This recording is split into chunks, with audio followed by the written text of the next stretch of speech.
शुभ सकाळ दर्शक बंधु। आज अगस्ट 22 तारिख शुक्रवार। चलतु नजर पकाइबा आज देश विदेशर प्रमुख खबर उपरे। किंतु ता पूर्व आपण मैंने जदि आम वीडियो को लाइक करना लाइक करी कमेंट बॉक्स रे जय जगन्नाथ लिखंतु। आज प्रथम खबर, राज्यर 25 तारिख जाए विक्षिप्त अंचल रे प्रबल वर्षार संभावना। आज 6 जिला को अलर्ट जारी। एने भारतीय पाणीपाग विभाग आईएमडी पूर्वानुमान करिछि। तेबे 21 तारिख अर्थात आज मयूरभंज, सुंदरगढ़, झारसुगुड़ा, संबलपुर, बालेश्वर और बरगढ़ किछि स्थान में घड़घड़ी सह वर्षा हो पारे बोली आंचलिक पाणीपाग विज्ञान केन्द्र आकलन करिछि। आउ आसंता काली 22 तारिख रे केन्दुझर, मयूरभंज, सुंदरगढ़, झारसुगुड़ा, संबलपुर और बरगढ़ किछि स्थान में अधिक वर्षार संभावना अछि। यह सहित 23 और 24 तारिख रे उत्तर और पश्चिम ओडिशार अल्प किछि स्थान में अधिक वर्षा हो पारे। सेपटे गतकाली बुधवार ढेंकानाल रे 27.4 मिमी वर्षा होइछि। जगतसिंहपुर रे 21.1, पारलाखेमुंडा 15.2, तालचेर 13.8 मिमी वर्षा रेकर्ड होइछि। परवर्ती खबर, सरकार बड़ घोषणा। कारण 31 तारिख रे घोषणा हेबा आउ न नुआ एनएसी। एने सूचना दैछन्ते नगर उन्नयन मंत्री कृष्णचंद्र महापात्र। गत 16 तारिख रे 12टी एनएसी घोषणा होइथिला। अन्य जो जिले में एनएसी पई दाबी होउछि सरकार से ने विचार करूछन्ति बोली कहिसन्ति गृह और नगर उन्नयन मंत्री। से आहुरी कहिसन्ति सेठाकार जनसंख्या सह जहाँ जहाँ मापकाठी रही से आधार विभिन्न समस्या को अनुधान पर ड्राफ्ट नोटिस प्रस्तुत कर गृह और नगर उन्नयन विभाग मुख्यमंत्री को ड्राफ्ट पठाइब। मुख्यमंत्री कार्यालय अनुमति मिलवा दरकार। खाली सब छोट छोट सहर को एनएसी दाबी कले हेब नहीं। एथिपाई किछि नियम एवं मापकाठी रही से सब को पालन करने को पड़िबो बोली कहिसन्ते नगर उन्नयन मंत्री। परवर्ती खबर, ओटीटी प्रश्नपत्र लीक रोकबाकू बोर्ड पक्षर स्वतंत्र व्यवस्था। सेपटे स्वतंत्र ओटीटी परीक्षा परिचालन पाई माध्यमिक शिक्षा परिषद पक्षर हेब स्वतंत्र प्रस्तुति। प्रश्नपत्र सुरक्षा पे अणाजिब नुआ व्यवस्था। एथिरे जिलापाल और एसपी प्रत्यक्ष भाव संपृक्त रहिबे। डीओ बदल में जिलापाल ग्रहण करेंगे प्रश्नपत्र। पुलिस सुरक्षा व्यवस्था रहिबो प्रश्नपत्र। नोडाल सेंटर रे प्रश्नपत्र को जगिबे पुलिस। आउ एक नुआ फार्म रे प्रस्तुत हेब स्वतंत्र ओटीटी परीक्षार प्रश्नपत्र बोली बोर्ड पक्षर सूचना दि जाइछि। अन्य पक्षर ओडिशा माध्यमिक शिक्षा परिषद द्वारा परिचालित स्वतंत्र ओटीटी परीक्षा को स्थगित रखा जाइछि। अगस्ट 31 रे परीक्षा हेबार थिला। अनिर्वार्य कारणवशत परीक्षा स्थगित रखा जाइछि। परीक्षा नहीं पुणी थे विज्ञप्ति प्रकाश पाइब। ए नहीं माध्यमिक शिक्षा परिषद पक्षर सूचना दि जाइछि। परवर्ती खबर, पुणी गर्जिले अंगनवाड़ी कर्मी। हक पाई सारा राज्य में आंदोलन। सेपटे all Odisha anganwadi ladies works association पक्षरु राज्यव्यापी आंदोलन कर जाइछि। गतकाली सुंदरगढ़ भद्रक जिलापाल कार्यालय घेराव करी मुख्यमंत्री उद्देश्य दाबीपत्र प्रदान करिसेंति अंगनवाड़ी कर्मी। हजार हजार कर्मी आसी निज दाबी उपस्थापना करिसेंति। आईसीडीसी नाम उच्छेद करने सह अंगनवाड़ी कर्मी और सहायिका को सरकारी कर्मचारी घोषणा कर जाऊ। अवसर पर कर्मी को 10 लाख और सहायिका को 5 लाख अवसरकालीन टंका प्रदान कर जाऊ। एही भली 11 दफा दाबी नहीं विक्षोभ करिसेंति अंगनवाड़ी कर्मी और सहायिका माने। सेपटे विक्षोभ करने सह जिलापाल जरिए मुख्यमंत्री उद्देश्य दाबीपत्र प्रदान करिसेंति। परवर्ती खबर, नवीन का क्रेज बढ़ुछि। कॉल करुछन्ति जातीय स्तर नेता। सेपटे 2024 रे राज्य विधानसभा निर्वाचन समय तत्कालीन मुख्यमंत्री नवीन पट्टनायक को अन्यर सहारा नहीं निर्वाचन मंचर प्रचार करुथिबार देखिबाको मिलिथिला। यह द्वारा राज्यर जनसाधारण पाखक एक नकारात्मक वार्ता मध्य जाइथिला। यह सहित नवीन को प्रचार नहीं खोद प्रधानमंत्री नरेंद्र मोदी मध्य प्रश्न उठाइथिले। आउ निर्वाचन पर बीजेडी सरकार पतन घटिथिला। किंतु एबे से निजे कार्यक्षम एवं सक्रिय थिला भली साधारण भाव में प्रति कार्य करुथिबार देखिबाको मिलिथिला। किछि दिन पूर्व अन्यर सहारा को चाहि बसिथिबा नवीन एभली किभली हठात परिवर्तन घटिला से नहीं राज्य राजनीति महल में सरगरम चर्चा होइथिला। यह पछर रहस्य केवल रहस्य ही रही जाइथिला। विधानसभा निर्वाचन पर नवीन क्रेज बढ़िबार आरंभ करिथिला। एबे मध्य यह जारी रहिछि। आउ एबे अगस्ट 17 तारिख रे डिहाइड्रेशन जोगु नवीन को सब अल्टीमेट मेडिकेयर हॉस्पिटल भर्ती कर जाइथिला। इति मध्य नवीन सुस्थ होई नवीन निवास फेरिछन्ति। किंतु एबे नवीन को नहीं जातीय स्तर में क्रेज सृष्टि होइछि। सेथिपाई तो प्रधानमंत्री नरेंद्र मोदी फोन में नवीन को सह कथा होइछन्ति। प्रधानमंत्री नवीन को स्वास्थ्य अवस्था विषय पचारि बुझिबा सह द्रुत आरोग्य कामना करिछन्ति।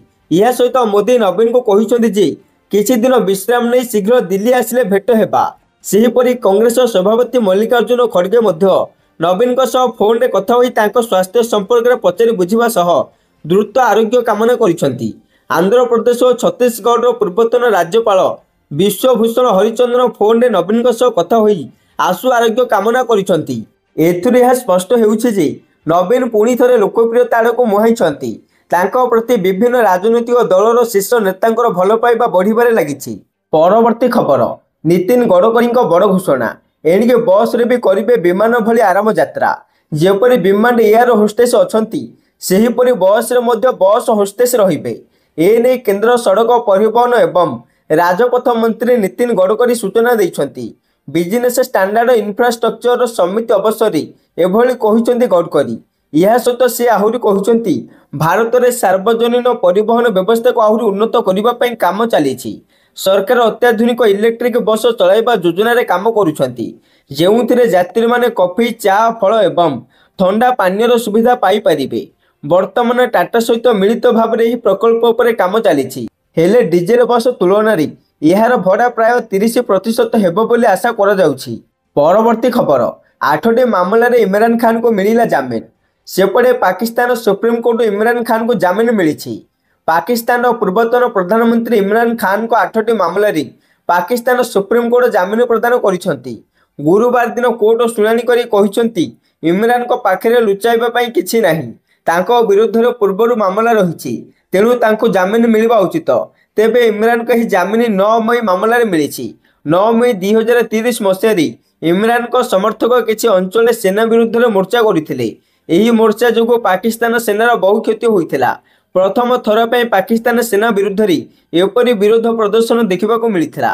ସେପଟେ ପାକିସ୍ତାନୀ ସୁପ୍ରିମକୋର୍ଟ ଜାମିନ ପ୍ରଦାନ ସମୟରେ ସରକାର ଓ ସେନା ଉପରେ ବ୍ୟଙ୍ଗାତ୍ମକ ଟିପ୍ପଣୀ ଦେଇଛନ୍ତି, କାରଣ ସରକାରୀ ଓକିଲ ଜାମିନକୁ ବିରୋଧ କରୁଥିଲେ। ଏହି ସମୟରେ କୋର୍ଟ ଯୋଗ୍ୟତା ଉପରେ କିଛି ଟିପ୍ପଣୀ ଦେବେ ନାହିଁ ବୋଲି କହିଛନ୍ତି। ଇମ୍ରାନ ଖାନଙ୍କୁ ଜାମିନ ମିଳିବା ଦରକାର, ସେ ଏହାର ହକଦାର ଅଛନ୍ତି। ପରବର୍ତ୍ତୀ ଖବର, 2027 ସୁଦ୍ଧା ଏହି ଦେଶକୁ କବ୍ଜା କରିଦେବ ଚାଇନା। ଏନେଇ ଆମେରିକାର ରଣନୀତିକ ବାହିନୀ କମାଣ୍ଡର ଜେନେରାଲ ଆଣ୍ଟୋନି କଟନ ଏକ ଚାଞ୍ଚଲ୍ୟକର ଖୁଲାସା କରିଛନ୍ତି। ସେ ଆମେରିକା କଂଗ୍ରେସକୁ କହିଛନ୍ତି, ଚାଇନା ରାଷ୍ଟ୍ରପତି ସି ଜିନପିଙ୍ଗ ତାଙ୍କ ସେନାକୁ 2027 ସୁଦ୍ଧା ତାଇୱାନ ଦଖଲ କରିବାକୁ ପ୍ରସ୍ତୁତ ରହିବାକୁ ନିର୍ଦ୍ଦେଶ ଦେଇଛନ୍ତି। ସେ ଆମେରିକା କଂଗ୍ରେସକୁ କହିଛନ୍ତି, ଚାଇନା ରାଷ୍ଟ୍ରପତି ସି ଜିନପିଙ୍ଗ ତାଙ୍କ ସେନାକୁ 2027 ସୁଦ୍ଧା ତାଇୱାନ ଦଖଲ କରିବାକୁ ପ୍ରସ୍ତୁତ ରହିବାକୁ ନିର୍ଦ୍ଦେଶ ଦେଇଛନ୍ତି। ଏହି ଉଦ୍ଦେଶ୍ୟ ହାସଲ କରିବା ପାଇଁ ଚାଇନା ନିରନ୍ତର ଏହାର ଭଣ୍ଡାର ଏବଂ ପରମାଣୁ ଅସ୍ତ୍ର କ୍ଷମତା ବୃଦ୍ଧି କରୁଛି, ଯାହାକି ଏହି ଅସ୍ତ୍ରଗୁଡ଼ିକୁ ସ୍ଥଳ, ବାୟୁ ଏବଂ ସମୁଦ୍ରରୁ ନିକ୍ଷେପ କରାଯାଇପାରିବ, ଯାହା ଚାଇନାର ରଣନୀତିକ ଶକ୍ତିକୁ ପ୍ରବଳ ଭାବରେ ବୃଦ୍ଧି କରୁଛି। ପରବର୍ତ୍ତୀ ଖବର, ମେଡିକାଲରୁ ଡିସଚାର୍ଜ ହେଲେ ବିରୋଧୀ ଦଳ ନେତା ନବୀନ ପଟ୍ଟନାୟକ। ସୁସ୍ଥ ହେବା ପରେ ଘରୋଇ ମେଡିକାଲରୁ ସିଧା ନବୀନ ନିବାସ ଗଲେ ନବୀନ ପଟ୍ଟନାୟକ। ଡିହାଇଡ୍ରେସନ ଯୋଗୁଁ ଭୁବନେଶ୍ୱର ଏକ ଘରୋଇ ହସ୍ପିଟାଲରେ ଗତ 17 ତାରିଖ ଅପରାହ୍ନରେ ଭର୍ତ୍ତି ହୋଇ ଚିକିତ୍ସିତ ହୋଇଥିଲେ। ସେପଟେ ପିଏମ୍ ମୋଦିଙ୍କ ସମେତ ବହୁ ବିଶିଷ୍ଟ ବ୍ୟକ୍ତି ତାଙ୍କର ଆଶୁ ଆରୋଗ୍ୟ କାମନା କରିଥିଲେ। ତେବେ ଡିସଚାର୍ଜ ସମୟରେ ନବୀନ କହିଲେ, I M fine now. Hospital ଭଲ ଯତ୍ନ ନେଇଥିବାରୁ ସମ୍ ଅଲ୍ଟିମେଟ୍ ମେଡିକେୟାର ଡାକ୍ତର ଓ କର୍ମଚାରୀମାନଙ୍କୁ ଧନ୍ୟବାଦ ଜଣାଇଛନ୍ତି ନବୀନ। ସେପଟେ ହସ୍ପିଟାଲରେ ଥିବା ସମୟରେ ସୁସ୍ଥ ଥିବା ନେଇ ରାଜ୍ୟବାସୀଙ୍କୁ ବାର୍ତ୍ତା ଦେଇଥିଲେ ନବୀନ। ତାଙ୍କୁ ଭେଟିବାକୁ ଚାହୁଁଥିବା ନବୀନ ନିବାସ ଆସିପାରିବ ବୋଲି କହିଥିଲେ ସେ। ଏଥିସହିତ ଗତକାଲି ନବୀନଙ୍କ ସହ କଥା ହୋଇଥିଲେ ପ୍ରଧାନମନ୍ତ୍ରୀ ନରେନ୍ଦ୍ର ମୋଦି ଓ କଂଗ୍ରେସ ଅଧ୍ୟକ୍ଷ ମଲ୍ଲିକାର୍ଜୁନ ଖଡଗେ। ଫୋନ କରି ତାଙ୍କ ସ୍ୱାସ୍ଥ୍ୟ ଅବସ୍ଥା ପଚାରି ବୁଝିଥିଲେ। ଅସୁସ୍ଥ ଥିବାବେଳେ ଯେଉଁମାନେ ମୋ ପାଇଁ ପ୍ରାର୍ଥନା କରିଥିଲେ, ସେମାନଙ୍କୁ ଧନ୍ୟବାଦ ଜଣାଉଛି। ଏଥିସହିତ ରାଜ୍ୟବାସୀଙ୍କ ଆଶୀର୍ବାଦ ପାଇଁ ଭଲ ଅଛି ବୋଲି କହିଛନ୍ତି ନବୀନ। ପରବର୍ତ୍ତୀ ଖବର, ଆସୁଛି 6 ଷ୍ଟ୍ରୋକ୍ ଇଞ୍ଜିନ ବାଇକ୍। 1 ଲିଟର ପେଟ୍ରୋଲରେ 176 ମାଇଲେଜ, ଟେସ୍ଲାକୁ ଦେବ ମାତ। ସେପଟେ 18 ବର୍ଷର କଠିନ ପରିଶ୍ରମ ପରେ ମିଳିଲା ସଫଳତା। ପ୍ରୟାଗରାଜର ଶୈଳେନ୍ଦ୍ର କୁମାର ସିଂହ ଗୌର ନାମକ ଜଣେ ବ୍ୟକ୍ତି ଏପରି କିଛି କରିଛନ୍ତି ଯାହା ବିଶ୍ୱର ଅନ୍ୟ କେହି କରିପାରିନାହାନ୍ତି। ସେ ଜଣେ ସାଇନ୍ସ ଗ୍ରାଜୁଏଟ୍। 18 ବର୍ଷ ଧରି ଝାଳ ବୁହାଇଛନ୍ତି, ନିଦକୁ ହଜାଇଛନ୍ତି ଏବଂ ନିଜ ସାରା ଜୀବନକୁ ବାଜି ଲଗାଇ ଦେଇଛନ୍ତି। ଏବେ ସେ ଦାବି କରିଛନ୍ତି ଯେ ଯାହା ବିଶ୍ୱର ଅଟୋମୋବାଇଲ ଇଣ୍ଡଷ୍ଟ୍ରିରେ କାୟା ପଲଟାଇ ଦେବ। ଏହି ଇଞ୍ଜିନ ଟେସ୍ଲା ପରେ କିଛି ହାଇଫାଇ ଇଲେକ୍ଟ୍ରିକ ନୁହେଁ, ଏହା ଆମେ ପ୍ରତିଦିନ ବ୍ୟବହାର କରୁଥିବା ପେଟ୍ରୋଲ ଡିଜେଲ ଇଞ୍ଜିନ। କେବଳ ପାର୍ଥକ୍ୟ ହେଉଛି ଯେ ସେ କେବଳ 4 ଷ୍ଟ୍ରୋକ୍ ଇଞ୍ଜିନକୁ 6 ଷ୍ଟ୍ରୋକ୍ ଇଞ୍ଜିନରେ ପରିବର୍ତ୍ତନ କରିଛନ୍ତି। ଆଉ ଏହି ଯୁଗାଡ଼ ଯୋଗୁଁ ତାଙ୍କ ବାଇକ୍ ଏବେ 1 ଲିଟର ପେଟ୍ରୋଲରେ 176 କିଲୋମିଟର ପର୍ଯ୍ୟନ୍ତ ଚାଲିପାରିବ। ଏଥିସହିତ ଶୈଳେନ୍ଦ୍ର କୁହନ୍ତି ଯେ ଏହି ଇଞ୍ଜିନ୍ କେବଳ ମାଇଲେଜ ବଢ଼ାଏ ନାହିଁ ବରଂ ବାଇକ୍ର ଶକ୍ତି ମଧ୍ୟ 3 ଗୁଣ ପର୍ଯ୍ୟନ୍ତ ବଢ଼ାଇ ଦିଏ, ଅର୍ଥାତ୍ କମ୍ ପେଟ୍ରୋଲରେ ଲମ୍ବା ସଫର। କେବଳ ଏତିକି ନୁହେଁ, ସେ ଦାବି କରିଛନ୍ତି ଯେ ତାଙ୍କ ବାଇକ୍ର ସାଇଲେନ୍ସର ଅଳ୍ପ ଗରମ ରହିଥାଏ, ଧୂଆଁ ପ୍ରାୟ ଶୂନ ଏବଂ କାର୍ବନ ମନୋକ୍ସାଇଡ୍ ଗ୍ୟାସ୍ କେବଳ ନାମମାତ୍ର ପରିମାଣରେ ନିର୍ଗତ ହୁଏ, ଅର୍ଥାତ୍ ପେଟ୍ରୋଲ ସଞ୍ଚୟ ହେବ, ଶକ୍ତି ବଢ଼ିବ ଏବଂ ପ୍ରଦୂଷଣ ମଧ୍ୟ ଲୋପ ପାଇବ। ପରବର୍ତ୍ତୀ ଖବର, ବଢ଼ିଲା ନୂଆ ଆଞ୍ଚଳିକ ଦଳ ଗଠନ ଚର୍ଚ୍ଚା। କାରଣ ବନ୍ଧୁ ମିଳନ ନାଁରେ ଯାଜପୁର ଜିଲ୍ଲା ଓଳାଶୁଣୀ ଗୁମ୍ଫାରେ ପୁରୁଣା ବିଜେଡି ନେତା ଏକାଠି ହୋଇଛନ୍ତି। ପ୍ରଭାତ ତ୍ରିପାଠୀଙ୍କ ନିମନ୍ତ୍ରଣରେ ଅମର ପ୍ରସାଦ ଶତପଥୀ, ସୌମ୍ୟ ରଞ୍ଜନ ପଟ୍ଟନାୟକ, ରବି ପାଣି, ପ୍ରସନ୍ନ ପାଟଶାଣୀ ଓ ରାମଚନ୍ଦ୍ର ହାଁସଦାଙ୍କ ଭଳି ବରିଷ୍ଠ ନେତା ବିଭିନ୍ନ ରାଜନୈତିକ ପ୍ରସଙ୍ଗରେ ଆଲୋଚନା କରିଥିବା ଜଣାପଡ଼ିଛି। ଭୋଜିଭାତ ଆଳରେ ନୂଆ ଆଞ୍ଚଳିକ ଦଳ ଗଠନର ଭିତ୍ତି ପଡ଼ୁଥିବା କୁହାଯାଉଛି।